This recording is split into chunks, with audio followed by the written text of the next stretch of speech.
we have rumor and we have innuendo and we have projections and predictions. And that means we are 9 days from the NFL draft, whether we want it or not. So CeeDee Lamb takes to IG Live to do an interview and was asked, you've been talking to any teams? Like, yeah, it's all been Zoom. It's all been virtual conference calls. Okay, which teams you talk to? 3. Who are the teams?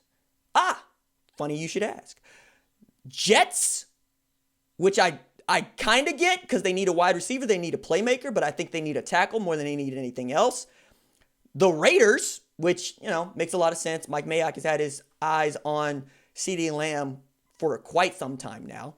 And then the Niners, which didn't make any sense to me because they took Deebo Samuel last year. And I thought they should use that pick on almost anything else other than a wide receiver. But, no harm in talking, which is kind of the thing here, right? Like we all saw the chyron, the bottom line saying teams are doing their due diligence and homework on Jordan Love. And I'm like, I saw Jordan Love last year. He wasn't very good. Well, he was good with Matt Wells. Yeah. Isn't it funny that he didn't go with Matt Wells to Texas Tech? Or am I the only person paying attention to such things, right? Also, it's a really shallow quarterback draft when you have Jordan Love being mocked in the first round based on his combine appearance and what he did 2 years ago, let alone last year. But now we got Jalen Hurts, who was not just talking to my Dallas Cowboys, but also apparently talking to the Los Angeles Chargers and the Green Bay Packers, which is interesting from the angle of, hey, we're looking for somebody to groom to take over for our aging quarterbacks. Tyrod Taylor doesn't even want to hear that noise. He's not even going to watch the NFL draft. And I don't blame him because his career has basically been people trying to draft over the top of him. Like that's just been what it is. The same thing with Aaron Rodgers. He's looking at somebody trying to do to him what he did to Brett Favre, which is, am I ever going to play? Get this guy up out of here. And it turned out to be a great decision. But, Graham Harrell sat behind Aaron Rodgers and got a Super Bowl ring for it, so it's not necessarily a bad position to be in. But I don't know that you're looking at Jalen Hurts as the guy that you want taken over as your permanent signal caller. I just don't see it.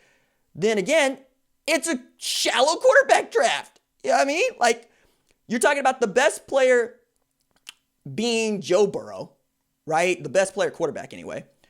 All right, cool, fine. Then you're talking about a dude that's had ankle surgery on both ankles and hip surgery and needed to learn to walk again, being your second best prospect in this class.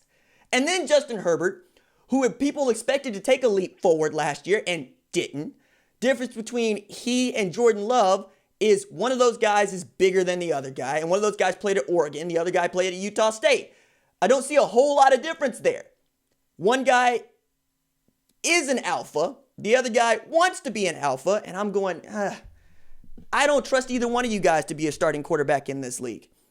So perhaps people that are paying attention to next year's draft are also correct in that, look, you want Jordan Love, Justin Herbert, or do you want Justin Fields and Trevor Lawrence? Either way, you're probably not going to be as good at that position as the people that end up with Joe Burrow or Tua. And for whatever reason, we're trying to match Tua with Drew Brees. And I'm going, nah, man, let's not. Let's not. And to say that you're taking a chance on a quarterback is also to say you're just drafting a quarterback. Because 50% of these guys bust, especially in the first round. They don't tend to be all that good. And you can still get not just a quality quarterback in the fourth round, but a Pro Bowl and all-pro caliber quarterback in the fourth round. Dak Prescott, Russell Wilson, hello. You don't actually need to do all that, which is the argument for Jalen Hurts. But if you're going to take him in the fourth, I don't have a problem with that. If he develops into Russell Wilson, great. I don't see it, but I'm here for being wrong. It's okay. It's fine. People wanted to talk about if Miami went out and took a chance on Drew Brees like Nick Saban wanted to, maybe they're the same franchise that the Saints are. Not negative. Probably not. Also, the idea that Drew Brees comes back from his injury the way that he did, slim and none. And you know what? He overcame the odds. Great. He's the exception to the rule. He is not the rule. Like, as a rule, Drew Brees should not exist. A man playing in his 40s and winning Super Bowls shouldn't exist. It shouldn't. And if you watched him last year, you're going, wait a second, Sean Payton, why are you pinning it all on this man? Why are you giving this man more weapons? He's got a water pistol for an arm. You literally brought Taysom Hill in there just to throw a pass farther than Drew Brees can throw it. You know? At this point, you got as much of an opportunity to win Super Bowls with Daniel Jones as you do drafting a Jordan Love, as you do drafting a Justin Herbert, or even a Tua. Because I think if you're injury prone, you're just injury prone, right? We're getting more data to support this. The more you get broken, the more you're going to get broken, right? That's why we look at durability and a guy like Jalen Hurts and say, maybe that's the reason you draft him. Because he has proven to be indestructible. You know, when Tua goes down, there he is. When he was getting battered and beat up because he ran the ball 233 times last year, there he still was at Oklahoma running the ball and completing passes, even as he's not accurate, even as he holds the ball too long, even as he's been surrounded with outstanding skill players at every turn. We still want to overreach for him because you want to put so much emphasis on his leadership. You want to put so much emphasis on his durability that you forget he's got to play quarterback in the NFL. And that's me, right? I'm also the guy who wants to surround a mediocre quarterback with superstar talent more than I want a superstar quarterback. Because the idea of me being able to go and identify a superstar quarterback in the draft ain't very good. Because people missed on Patrick Mahomes, right? The Bears missed on Mitchell Trubisky. Same draft, right? Deshaun Watson. There were folks that didn't want that dude drafted in the first round. And we're all going, I don't think he's that bad. And it turns out he's not.